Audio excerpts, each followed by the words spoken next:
Hello. കുഞ്ഞാണെ കഴിച്ചിട്ടിരിക്കേണ്ട വിശന്നിട്ട് എനിക്കും വിശന്നിട്ട് പോയിരുന്നു, കുഞ്ഞിനും വിശന്നിട്ട് വരുന്നു. അപ്പം എന്താ സാധനം ഞങ്ങൾ കടയിൽ നിന്നൊക്കെ മേടിക്കണം. ഇപ്പോൾ കടയിൽ നിന്ന് മേടിക്കൽ നിർത്താമെന്ന് വെച്ച് പരിപാടി നിർത്തിയേക്കണം. എന്നിട്ട് എന്തായെന്ന് വെച്ച് കഴിഞ്ഞാൽ ഞങ്ങൾ സ്വിഗ്ഗിയിൽ മേടിച്ചേക്കണം. അപ്പം ഞാൻ മറ്റേ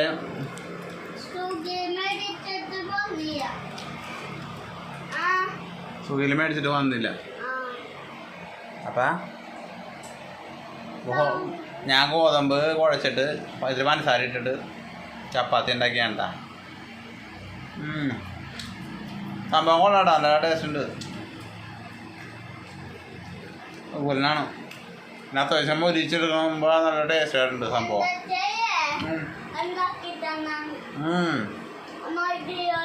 കുഞ്ഞിനവിടെ പാത്രത്തിൽ ഇട്ട് കൊടുത്തന്നെ കേട്ടോ സംഭവം. അവൻ കിള്ളിട്ട് കൊടുത്തന്നെ, അവനെ ഓരോന്ന് എടുത്ത് കഴിക്കാനായിട്ട്.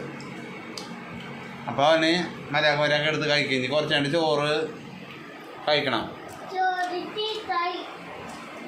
ഞങ്ങളിപ്പോൾ കളിയൊക്കെ കഴിഞ്ഞാൽ ഞങ്ങളിവിടെ ഫ്രണ്ടിൽ നിന്ന് ഞങ്ങൾ ബോളായിട്ട് കളിക്കാൻ അല്ലാണ്ട് കളിക്കായിരുന്നു. കളി കഴിഞ്ഞ് വന്ന് ഞങ്ങൾ രണ്ടും കൂടി ഞങ്ങൾ രണ്ടോടെ വിശന്നിട്ട് കുഞ്ഞിനെ വിശക്കണം വെച്ചപ്പോൾ വിശക്കണമെന്ന് പറഞ്ഞു. അപ്പോൾ കുഞ്ഞിനെ ചപ്പാത്തി ഉണ്ടായി. ഇങ്ങനെ ചപ്പാത്തിയൊക്കെ അവന് ഭയങ്കര ഇഷ്ടമാണ്, കൈ കൊണ്ട് വരത്തുണ്ടായേക്കാം. മറ്റേതല്ല, മറ്റേതെന്ന് വെച്ച് കഴിഞ്ഞാൽ നൈസ് ചപ്പാത്തി. പറ കച്ചിട്ടപ്പോൾ ജയിച്ച് ഞാൻ അവനെ പുഴു കുത്തിയിട്ട് പുള്ളിനെ കൊണ്ട് കച്ചിടിപ്പിക്കുകയാണ്. പുള്ളി ഓരോന്നിടും.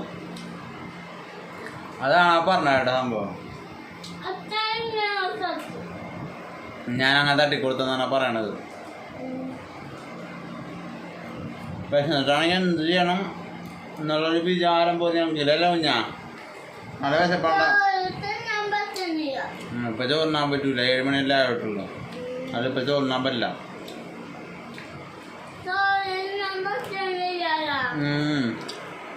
നല്ലതാണ് ചപ്പാത്തി, ഇഷ്ടപ്പെടട്ടാ. അത് തേങ്ങാപ്പേര് ഒന്നും ഇടൂല. പുഴ വെച്ചിട്ട് ഒരിത്തിരി ഉപ്പിട്ട് വെള്ളം ചേർത്ത് കുഴച്ചിട്ട് ഇതാക്കണേണ്. പിന്നെ പഞ്ചസാര ഇടും, മിക്സ് ചെയ്ത് എന്തായാലും കുഴപ്പമില്ല. അവർ ഡാൻസ് കളിക്കാണ് തിന്ന്. അപ്പം ഇത്ര വേണ്ട. അപ്പം ഞങ്ങൾ കുഞ്ഞ് വിടട്ടോ. അപ്പം ഞങ്ങൾ കഴിച്ചിട്ടിരിക്കുകയാണ്.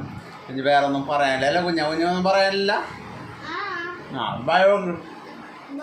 ബൈ.